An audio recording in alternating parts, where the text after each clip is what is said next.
ऐसा लगता है जैसे गौरी खान ने बॉलीवुड में एक नया नियम सेट कर दिया है। अगर आप मेरे सर्कल में हैं, तो आपको मुझसे ही घर डिजाइन कराना पड़ेगा। अब चाहे डिजाइन अच्छा हो या डिजास्टर, गौरी के गुड बुक्स में रहना तो जरूरी है। तो चलिए आज इस पूरे गौरी खान डिजाइन्स के ड्रामे को एक्सपोज करते हैं। गौरी खान जो शाहरुख खान की पत्नी है, 2010 से पहले तक डिजाइनिंग के फील्ड में कहीं नजर नहीं आती थी, लेकिन जब मन्नत का रिनोवेशन हुआ तब उनका एहसास हुआ कि ये उनका पैशन है और बस 40 की उम्र में उन्होंने खुद को इंटीरियर डिजाइनर का टैग दे दिया। 2013 में गौरी खान डिजाइन्स लॉन्च किया और देखते ही देखते उनका नाम बॉलीवुड में छा गया। लेकिन असली काम कौन करता है? उनकी टीम। गौरी सिर्फ शोपीस बनकर चीजों को ग्लैमराइज करती हैं। अब आते हैं गौरी के फेमस डिजाइन्स पर। कैटरीना कैफ का टेरेस जो गौरी ने लिविंग रूम में बदल दिया। टेरेस पर कारपेट, सोफे और कुशन, बारिश हो या धूप, सबका सत्यानाश। कैटरीना के एक्सप्रेशन साफ कह रहे थे, इसके लिए इतना पैसा। जैकलिन फर्नांडिस का बेडरूम भी ऐसा ही एक डिजास्टर साबित हुआ। नया टीवी, नया कारपेट, बस थोड़ा फर्नीचर बदल दिया और रूम को क्लमजी बना दिया। जैकलिन की शक्ल देख के लग रहा था मेरा पैसा और बेडरूम दोनों बर्बाद कर दिया। गौरी के स्टोर से आप अगर एक सोफा खरीदना चाहें तो तैयार रहें 7.5 लाख रुपए खर्च करने के लिए। और साइड लैम्प भाई वो 85,000 रुपए का मिलेगा। और ये फर्नीचर गौरी की टीम डिजाइन नहीं करती, बल्कि रेडीमेड पीस लेकर तिगुने दाम में बेचती है। और वेबसाइट का हाल 404 एरर से भरी हुई। एक लग्जरी ब्रांड को ऐसी सर्विसेज शोभा नहीं देती। अनन्या पांडे जिनका करियर अभी स्टेबल भी नहीं है, उन्होंने भी गौरी को ही चुना। क्यों? शायद इसीलिए क्योंकि अगर वो किसी और डिजाइनर को हायर करती तो बॉलीवुड का अनसेट रूल टूट जाता। बॉलीवुड सेलिब्रिटीज गौरी से डरते हैं क्योंकि उनका नाम जुड़े बिना शायद बॉलीवुड के एलिट सर्कल का हिस्सा बनना मुश्किल है। करण जौहर और बाकी स्टार वाइफ्स का फेक एडमायरिंग टोन देख के साफ समझ आता है कि गौरी के वैलिडेशन के बिना ये लोग अपनी पहचान खोने से डरते हैं। गौरी खान को एक डिजाइनर मानना मुश्किल है, खासकर जब काम का बड़ा हिस्सा उनकी टीम करती है। और जो डिजाइन खुद करती हैं वो या तो प्रैक्टिकल नहीं होते या बस ग्लैमरस दिखाने के लिए होते हैं।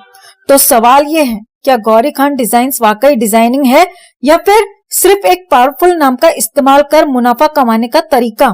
आपको क्या लगता है? क्या ये ओवर हाइप है या आप इससे सहमत नहीं हैं? कमेंट में इसे लेकर आप भी अपनी बात, अपनी राय जरूर रखें और वीडियो को ज्यादा से ज्यादा लाइक और शेयर कर अपना प्यार और सपोर्ट भी जरूर दिखाएं।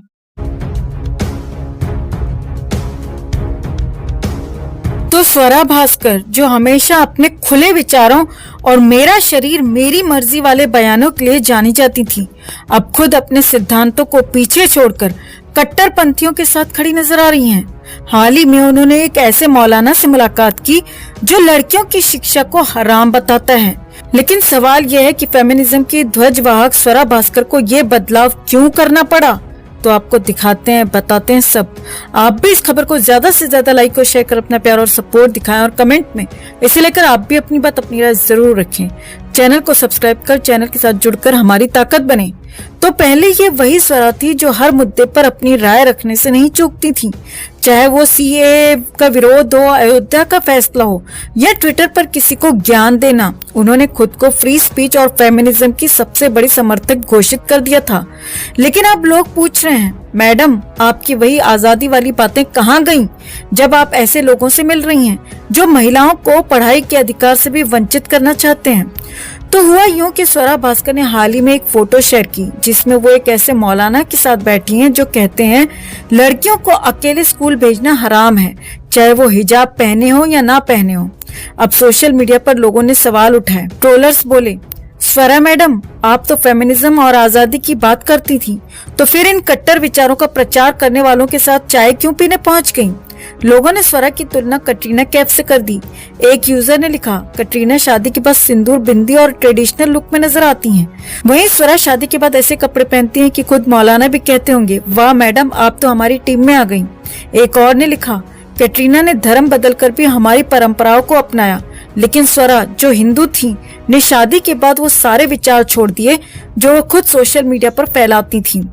स्वरा के पुराने विवाद भी इस मौके पर याद किए जा रहे हैं, जैसे अयोध्या फैसले पर उनका बयान कि हम ऐसी सरकार के अधीन हैं जिसे संविधान पर भरोसा नहीं है। भारत के खिलाफ उनके बयानों और पोस्ट पर भी लोगों ने सवाल उठाए। लोग अब पूछ रहे हैं, स्वरा जो खुद फ्रीडम और सेक्युलरिज्म की मसीहा बनती थी, वो अब ऐसे लोगों की विचारधारा को क्यों अपनाने लगी? तो सवाल यह है कि स्वरा के इस कदम के पीछे असली वजह क्या है? क्या ये उनकी राजनीति में एंट्री की तैयारी है या फिर ये सिर्फ पब्लिसिटी स्टंट है ताकि लोग उन्हें फिर से नोटिस करें? आपको क्या लगता है, क्या स्वरा भास्कर का ये कदम उनके सिद्धांतों का अंत है या ये उनकी कोई नई चाल है? कमेंट में से लेकर आप भी अपनी बात, अपनी राय जरूर रखें और वीडियो को ज्यादा से ज्यादा लाइक और शेयर कर अपना प्यार और सपोर्ट भी जरूर दिखाएं। दोस्तों, आज हम और आप ये समझने की कोशिश करेंगे कि श्रीदेवी का मर्डर हुआ था या उनकी मौत एक एक्सीडेंट थी। देखिए, वो बोनी जी और बेटियों के साथ दुबई गई थीं और एक शादी को अटेंड करने के लिए। कुछ दिनों तक ये सब उस शादी में बिजी रहे और फिर 24 फरवरी 2018 को बोनी जी अपनी बेटी के साथ मुंबई चले गए।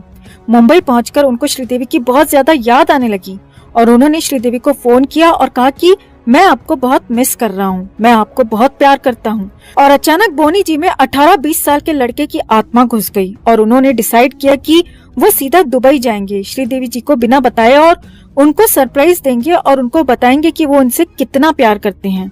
अच्छा, इधर जब बोनी जी अपनी बेटी के साथ मुंबई चले गए तो श्रीदेवी दुबई के जुमेरा एमिरेट्स टावर्स होटल में शिफ्ट हो गयी, रूम नंबर 2001 में। तो बोनी कपूर के मुताबिक वो होटल में पहुंचे 6:15 बजे शाम को और उन्होंने श्रीदेवी को सरप्राइज दिया और दोनों ने एक दूसरे को हग किया, किस किया और दोनों ने तकरीबन 15 मिनट तक बातें की। तो जब श्रीदेवी ने बोनी कपूर से 15 मिनट तक बातें की तो इसका मतलब ये बिल्कुल क्लियर है कि श्रीदेवी जी बिल्कुल सही सलामत थी, होश में थी, एकदम चंगी थी। अब बोनी जी ने उनको कहा कि मैं आपको डिनर पर लेकर चलता हूँ, आप तैयार हो जाओ। श्रीदेवी बाथरूम में चली गई फ्रेश होने के लिए और बोनी जी क्रिकेट देखने में मस्त हो गए। और वो क्रिकेट देखने में इतने मस्त हो गए दोस्तों कि तकरीबन 1.25 घंटे तक उनको श्रीदेवी की याद ही नहीं आई। उनको ये याद ही नहीं रहा कि श्रीदेवी बाथरूम के अंदर गई थी। कमाल है बोनी सर, ऐसी कौन सी सोच में डूबे हुए थे? खैर, वो तो आपको पता होगा, बट 6:15 से 8 बजे तक जब श्रीदेवी बाहर नहीं आई तो बोनी जी ने वहीं से बैठे बैठे आवाज लगाई कि आप कहाँ हैं? उनको कोई रिप्लाई नहीं मिला तो फिर वो बाथरूम के पास गए। उन्होंने फिर आवाज लगाई, उनको फिर भी कोई रिप्लाई नहीं मिला तो फिर उन्होंने दरवाजा खटखटाया, नॉक किया। बोनी सर, जब आप आवाज लगा रहे थे और आपको अंदर से कोई रिप्लाई नहीं मिल रहा था तो फिर आप दरवाजा क्यों नॉक कर रहे थे? आपको सीधा दरवाजा खोल देना चाहिए था।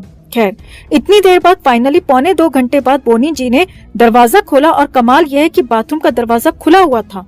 तो बोनी जी अंदर गए और बोनी कपूर जी ने देखा कि श्रीदेवी जो 5 फीट 7 इंच की थी वो 5 फीट 1 इंच के बाद टब में डूबी हुई थी। कमाल है सर, आप प्रोड्यूसर बढ़िया हो पर स्क्रिप्ट राइटर बढ़िया नहीं हो सर। तो खैर, हमें ये बताइए सर कि 5 फीट 1 इंच के बाद टब में 5 फीट 7 इंच की औरत कैसे डूब गई सर? अगर वो पूरी अंदर भी चली गई थी तब भी तकरीबन 1 फीट ऊपर गर्दन रहेगी। और डूबने का तो मतलब यह है कि जहां आदमी हाथ पैर मारता है, बचने की कोशिश करता है, बट इतना ज्यादा पानी होता है कि अपने आप को बचा नहीं पाता, डूब जाता है। तो श्रीदेवी उस बाथ टब में कैसे डूब गई सर, जिसमें सिर्फ 1 या 1.5 फीट पानी होता है? हमें ऐसा लगता है सर कि श्रीदेवी शायद जानबूझकर मुड़कर सिकुड़कर पानी के अंदर बैठ गई होंगी डूबने के लिए, क्योंकि और तो कोई तरीका बनता ही नहीं सर, है ना सर? कमाल है सर, आप प्रोड्यूसर बढ़िया हैं बट स्क्रिप्ट राइटर बढ़िया नहीं है सर। खैर, तो इसके बाद बोनी जी कहते हैं कि वो घबरा गए और उनकी समझ में नहीं आया कि क्या करें। कमाल है सर, बीवी से इतना प्यार करते थे फिर भी बीवी के मरने के बाद आपको ये तक समझ में नहीं आया कि क्या करना चाहिए। एक्चुअली सर, हम आपको बताते हैं कि अगर कोई नॉर्मल आदमी वहाँ होता तो वो क्या करता। वो जैसे ही अपनी बीवी को बाथ टब में डूबे हुए देखता तो वो चिल्लाता, सिक्योरिटी को बुलाता और कहता कि भाई मेरी बीवी इसमें डूब गई है, जल्दी से एम्बुलेंस बुलाओ। और फिर वो उसको एम्बुलेंस में डालता और हॉस्पिटल लेकर जाता और डॉक्टर से कहता कि जल्दी चेक करिए, जल्दी देखिए, हेल्प कीजिए। और शायद अगर वो मर गई होती तो डॉक्टर्स ये डिक्लेयर कर देते कि भाई आपकी बीवी मर चुकी है। बट आप तो कमाल के आदमी हो सर, आपने जैसे ही देखा आपको फौरन 100% गारंटेड पता चल गया कि श्रीदेवी मर चुकी हैं। उनको कहीं हॉस्पिटल वगैरह ले जाने की बिल्कुल जरूरत नहीं है। कमाल है सर, आप प्रोड्यूसर बढ़िया हो बट स्क्रिप्ट राइटर बढ़िया नहीं हो सर। खैर, तो उसके बाद बोनी जी सुबह के 3 बजे तक यानी 7-8 घंटे विचार करते रहे, सोचते रहे कि बोनी जी करें तो क्या करें। और इस बीच उन्होंने अपने कई दोस्तों को फोन किया और उनको बताया कि भाई श्रीदेवी जी 5 फीट 1 इंच के बाद टब में डूबकर मर गई। मैं क्या करूं? और सारा डिस्कशन वगैरह करने के बाद सुबह तकरीबन 3 बजे बोनी जी ने होटल स्टाफ को इन्फॉर्म किया कि भाई मेरी बीवी बाथटब में डूबकर मर गई है। पुलिस आई और श्रीदेवी जी की बॉडी को लेकर गई। उनका पोस्टमार्टम हुआ और फिर बोनी कपूर जी को पुलिस स्टेशन बुलाया गया। उनका बयान लिया गया। बयान लेने के बाद जो पुलिस ऑफिसर्स थे उनके होश उड़ गए। उनकी समझ में नहीं आया कि भाई करें तो क्या करें। हस्बैंड कह रहा है कि भाई मैं बाहर ही बैठा था, मेरी बीवी बिल्कुल भली चंगी थी, बाथरूम के अंदर गई थी और फिर 5 फीट 7 इंच हाइट की मेरी बीवी 5 फीट 1 इंच के बाथटब में डूबकर मर गई।